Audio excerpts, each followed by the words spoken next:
Listo, ya empezamos a grabar. Entonces, vamos a ver el tema del Evangelio. Y básicamente hoy vamos a platicar de qué trata el Evangelio.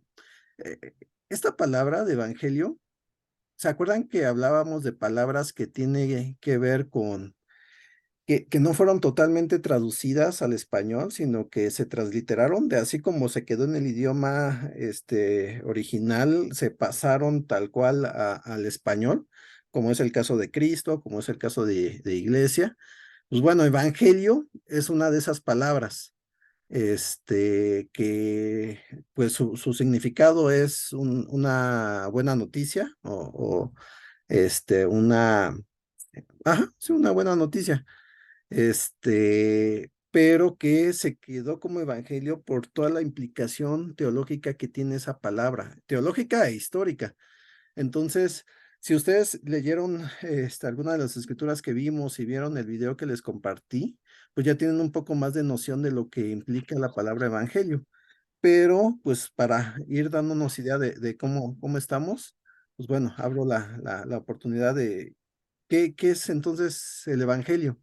¿Qué significa el evangelio? Les pregunto. ¿Quién quiere Compartir la palabra. compartir la palabra? Que de hecho, esa es como una definición común que tenemos de evangelio. Cuando decimos evangelizar, hablamos de compartir la palabra Las de Dios, buenas que es hablar nuevas. acerca de la Biblia. Pero, ¿qué más significaría? ¿O cuál es el significado que le daba inclusive Jesús a esta palabra de evangelio? Las buenas Las noticias. buenas noticias. Pero, aunque sí, eso es lo que significa, viene del griego eu, que es bueno, y angelus, que es mensaje o mensajero. De hecho, de ahí viene mi nombre, yo soy Miguel Ángel, y ángel pues es un mensajero, ¿no? Este, pues eso es un mensaje bueno. Pero en el caso de la Biblia habla específicamente de un tipo de mensaje. ¿Es cualquier buena noticia el evangelio? Si yo digo, pues ya estoy bien de la gripa, ¿eso vendría a ser evangelio? ¿O tiene otra implicación más profunda? Bueno, es que lo del Evangelio más bien habla de la muerte de Jesús, Ok. ¿no? Ese es un... De, Ajá, sí, adelante, perdón. Betty. Sí, o sea, de la muerte de Jesús y de el cambio a través de esa muerte, Ok. ¿no? Sí, la crucifixión de Jesús es un tema esencial del evangelio, pero tiene que ver todavía con un antecedente antes de eso, que inclusive ahorita lo vamos a ver. ¿Qué otra implicación tendría esto del evangelio? Voy a insistir, son esas palabras que escuchamos mucho y que decimos mucho, pero que a veces tenemos que detenernos un poco a profundizar. Por ejemplo, también cuando decimos de la gloria de Dios, a veces no nos detenemos a profundizar qué significa esto de la gloria de Dios, que son temas que son profundos y que nos abren un poco más el panorama de lo que Dios es y de lo que hace con nosotros. Entonces, evangelio es una buena noticia, pero qué buena noticia. Sí tiene que ver acerca de la muerte de Jesús, pero ¿qué otra implicación tiene esta palabra de evangelio? Una promesa de Decía ahí que salvación. del ejército victorioso, ¿no? Una promesa de salvación, decía Ángel, Betty, Era del ejército parte, victorioso. Ok, sí. bueno, Salvación. salvación, dice Cristel. Tiene que ver todas estas ideas que están mencionando. Y yo creo que por ahí ya van relacionando ahí lo que estamos comentando. Pero vamos a ver un poco más profundamente qué es lo que entendían, sobre todo los judíos, acerca de esta buena noticia y cómo Jesús transformó esta buena noticia a lo que él hizo en su obra. Vamos a regresar a las diapositivas, les voy a compartir y vamos a ver la primera escritura que se encuentra en Lucas capítulo 4, versículo 16 al 21. Que aquí vamos a entender algo. Esta narración que vamos a leer es justamente cuando Jesús comenzó su ministerio. Acababa de ser bautizado por Juan el Bautista, fue al desierto 40 días y 40 noches, fue tentado por Satanás y después de que bajara del desierto pasa esto que vamos a leer. Dice lo siguiente: fue a Nazaret, donde se había criado, y un sábado entró en la sinagoga como era su costumbre. Se levantó para hacer la lectura y le entregaron el libro del profeta Isaías. Al desenrollarlo, encontró el lugar donde está escrito: el Espíritu del Señor está sobre mí, por cuanto me ha ungido para anunciar buenas nuevas a los pobres. Me ha enviado a proclamar libertad a los cautivos y a dar vista a los ciegos, a poner en libertad a los oprimidos y a pregonar el año del Señor, el año del favor del Señor. Luego enrolló el libro, se lo devolvió al ayudante y se sentó.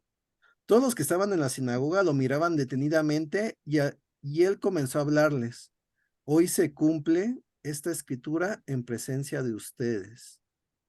Entonces, es un pasaje que a mí me llamó mucho la atención. Dice, como era de costumbre de Jesús, iba a la sinagoga en sábado, un día de reposo que también tiene una implicación muy importante. Y aquí yo quiero que ustedes también se den, cuando vean que habla de fiestas judías, hay que poner atención qué significa esta fiesta y lo que Jesús está haciendo. Porque el significado de las fiestas judías y de los cultos judíos tienen un símbolo que se cumple en lo que hace Jesús. Pues bueno, era sábado. Va a la sinagoga y empieza a leer una escritura. Le dan el rollo de Isaías y allí lee esta parte. ¿Qué es lo que él lee? Dice: el Espíritu del Señor está sobre mí por cuanto me ha ungido. ¿Se acuerdan qué significa Cristo o Mesías? El ungido. El ungido. Aquí está dando una referencia al ungido. Cuando ustedes lean el Antiguo Testamento, y sobre todo cuando vean las profecías, cuando lean los profetas y siempre que vean el ungido o mi ungido, recuerden, es Cristo esto. Está hablando de Cristo. Esto es profundo en varios niveles, ¿no? En el sentido de que el auditorio original estaba entendiendo siempre que se refería a un rey. Cuando habla del ungido, ellos estaban pensando en un rey y comúnmente estaban pensando en el rey que iba a ser descendiente de David. Entonces, este es un primer nivel de entendimiento para los israelitas y los judíos. Pero ya en la época de Jesús, este significado se amplía, porque ya no solamente es un rey, sino es el rey, un rey cósmico, el rey que realmente va a venir a restaurar a los israelitas. Todo esto lo platicamos en la primera clase cuando hablamos de Cristo. Entonces aquí ya había una implicación. Esto es lo que estaba leyendo Jesús. El Espíritu del Señor está sobre mí por cuanto me ha ungido. ¿Para qué? ¿Para qué está el Espíritu del Señor sobre el ungido? Y ha sido ungido este ser al que le vamos a llamar Cristo. ¿Cuál era su motivación? Pues bueno, lo dice ahí mismo: para anunciar buenas nuevas a los pobres. Vuelvo a insistir, cuando veamos de nuevo esta traducción de buenas nuevas, tenemos que recordar ese evangelio. Es lo que significa evangelio, buenas nuevas, estas buenas noticias. Ahora, ¿cuál es su auditorio? A los pobres. Me ha enviado a proclamar libertad a los cautivos, pobres, cautivos, a dar vista a los ciegos, a poner en libertad a los oprimidos, a pregonar el año del favor del Señor. Su auditorio era pobres, cautivos, ciegos y oprimidos. Que si bien en Lucas es más literal, estas personas a los que va dirigido, porque si ustedes leen Lucas, hay mucho énfasis en aquellas personas que son desfavorecidas, precisamente los que son ciegos, cautivos, oprimidos y pobres. Pero otros evangelios dan énfasis en el sentido espiritual, de que no solamente se trata de aquellos que físicamente son pobres, ciegos, desvalidos, oprimidos, sino son aquellos que espiritualmente están así. Termina con algo interesante. Dice: a pregonar el año del fervor del Señor, del favor del Señor. ¿Ustedes saben a qué se refiere esto? el año del favor del Señor? Eh, el año del favor del Señor. ¿No es ¿Se cuando refiere lo crucifican? Perdón. Si quieres primero tú, Betty, después mi ama. es el año del favor del Señor porque Él tuvo el poder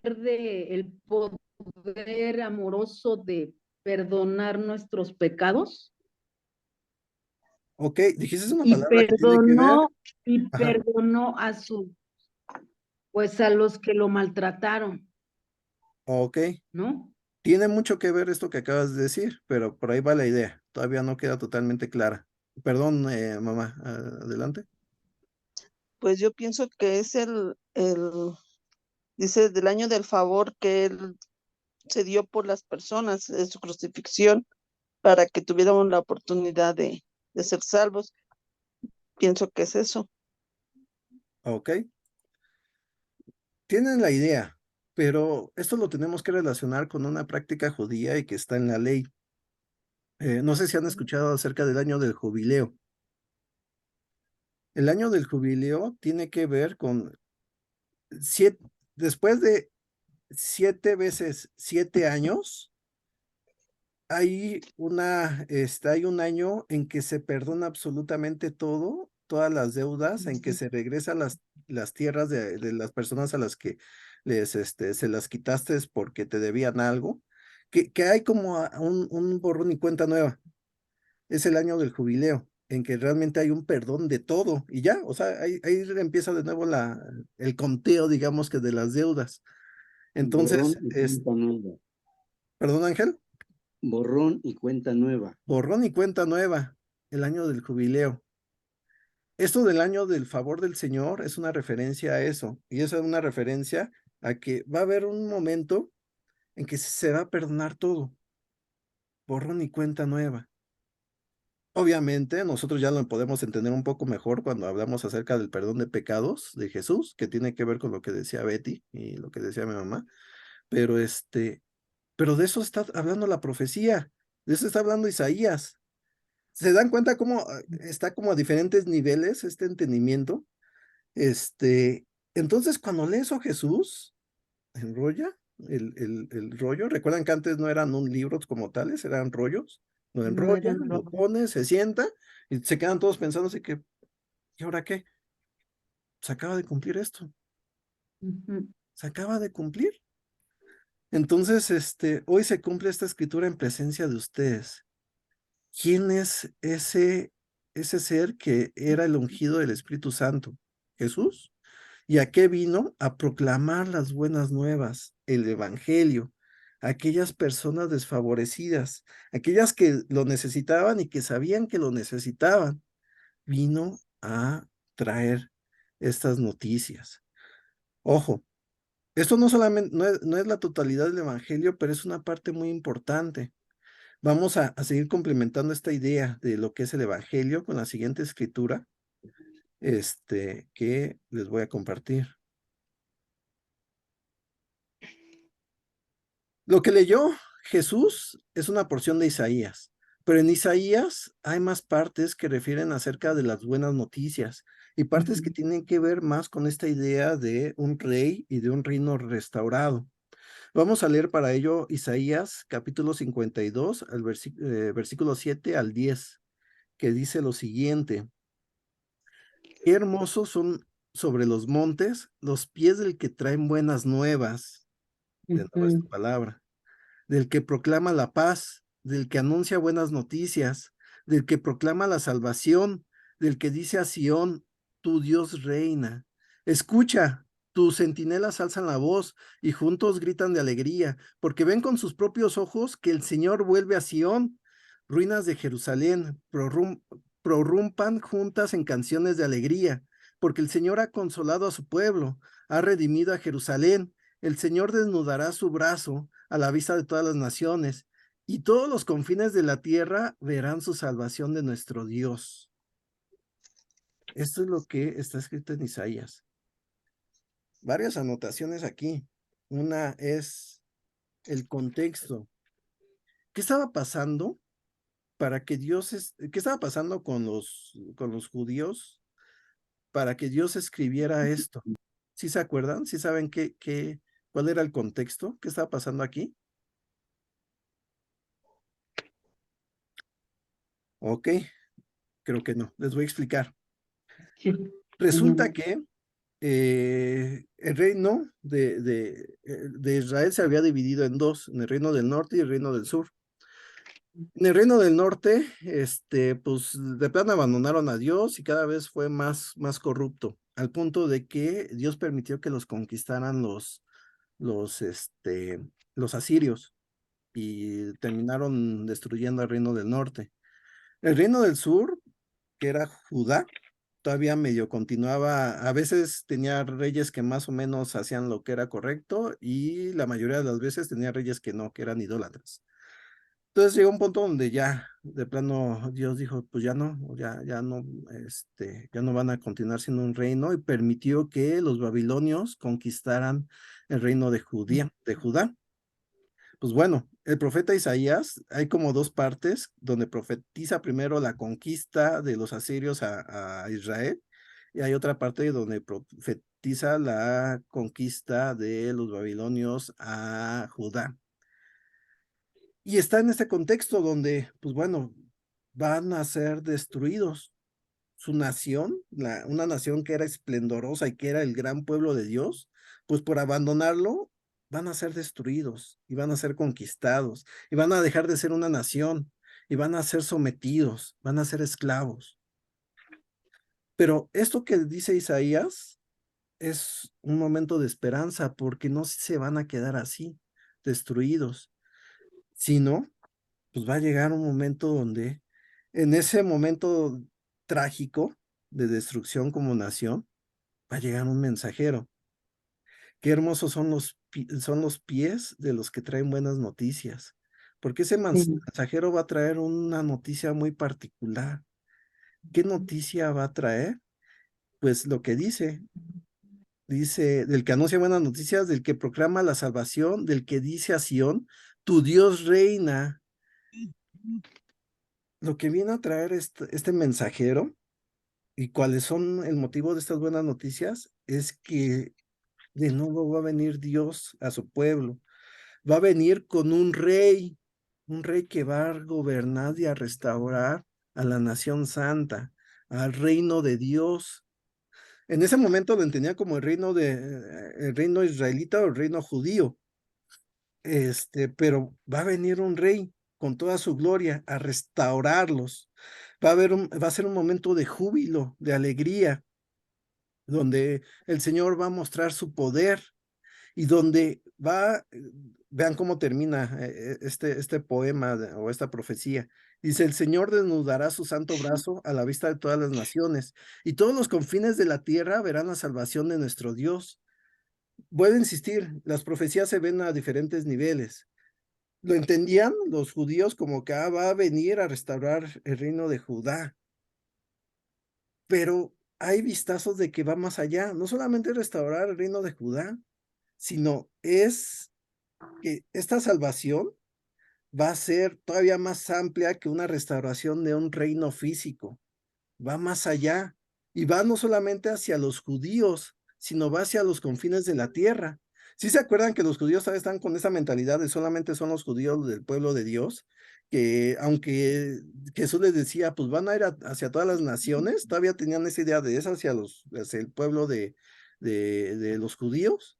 Pues desde aquí ya está anunciando esto hacia los confines de la tierra. Ya veamos que desde la promesa de Abraham, ¿no? De que a través de su descendencia van a ser bendecidas todas las familias de la tierra. Esta es una reafirmación de eso. Esto que les acabo de leer antecede a una de las escrituras más importantes que yo creo que cada uno de nosotros hemos leído en algún momento, que es la de El siervo sufriente. Se la han leído, ¿no?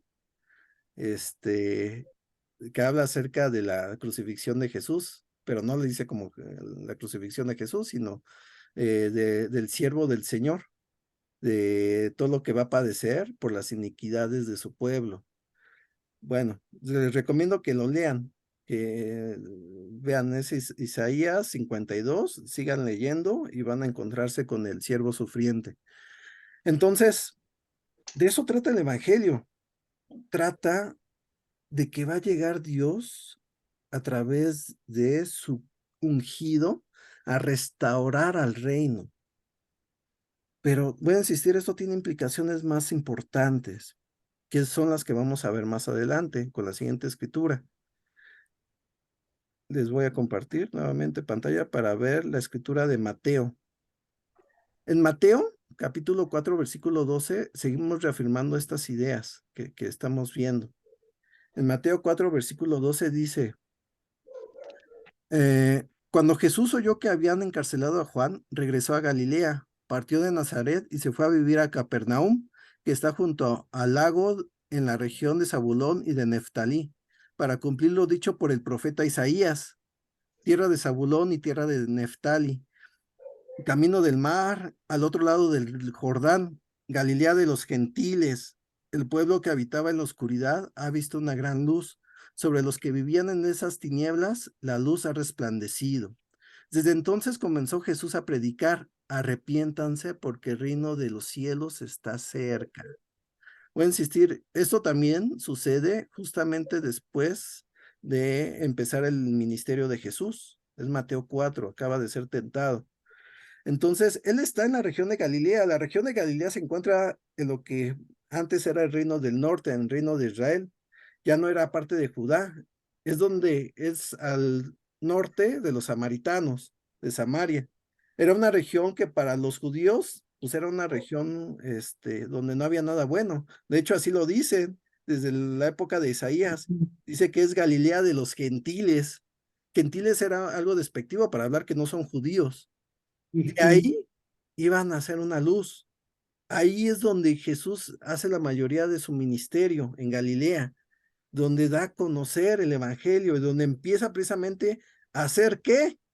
Dice a predicar, arrepiéntanse, porque el reino de los cielos está cerca. Si ustedes leen los Evangelios, se van a dar cuenta que hay un tema predominante. ¿Qué tema es ese? ¿Ustedes cuál han visto qué es ese tema? El que estamos hablando, de hecho. El arrepentimiento, ¿no? Que tiene que ver el arrepentimiento, pero, Y la salvación. y de hecho, tiene que ver más todavía que estos temas que acaban de comentar, que es el arrepentimiento y la salvación. Tiene que ver con la llegada del reino. Vean, échenle en un rato que tengan acerca de las parábolas que dice Jesús, y lo que se ha encontrado es de que el 70% de las parábolas de Jesús hablan del reino de Dios o del reino de los cielos. Es que lo que quiero expresarles es de que el reino de Dios y el reino de los cielos, que son sinónimos en este caso, después les explico por qué en Mateo dice el reino de los cielos y en los demás evangelios el reino de Dios, no es que sea uno de los temas centrales, es que es el tema central del evangelio, la llegada del reino. Y con esto viene lo que ya comentó este Beto, que es el arrepentimiento, y lo que comentó mi mamá, que de ahí viene la salvación. Pero el tema central es la llegada del reino. La llegada del reino con su rey, el ungido, el Mesías, Cristo.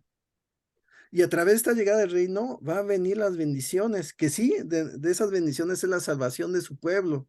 Y no solamente de su pueblo, sino de aquellos que se arrepientan. Y es que esto es importante verlo por lo siguiente, porque, pues, ¿cuál es el énfasis que nosotros le damos como iglesia al reino de Dios? Creo que pasa a veces muy desapercibido, ¿no?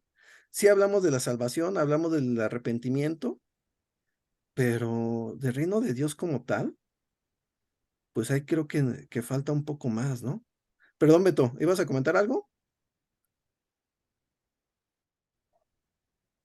Creo que no. Entonces, No, no, adelante, mi. Ok. Entonces, el reino de Dios es el tema central del Evangelio. Este, y sí, sí tiene que ver la salvación, y tiene que ver la muerte de Jesús, y tiene que ver el arrepentimiento. Pero todo esto va englobado dentro de la llegada del reino. Más adelante, rápido, les comparto para dar un poco de oportunidad a más preguntas y dudas. En Mateo 4, pero en el versículo 23, dice lo siguiente. Jesús recorría a toda Galilea, enseñando en las sinagogas, anunciando las buenas nuevas del reino. Aquí nada más un paréntesis, cuando ustedes lean los evangelios, en serio, pongan atención en cuando hable acerca del reino de Dios o del reino de los cielos. Lo van a encontrar muy, muy seguido. Ok, seguimos leyendo. Dice, anunciando las buenas nuevas del reino y sanando toda enfermedad y dolencia entre la gente.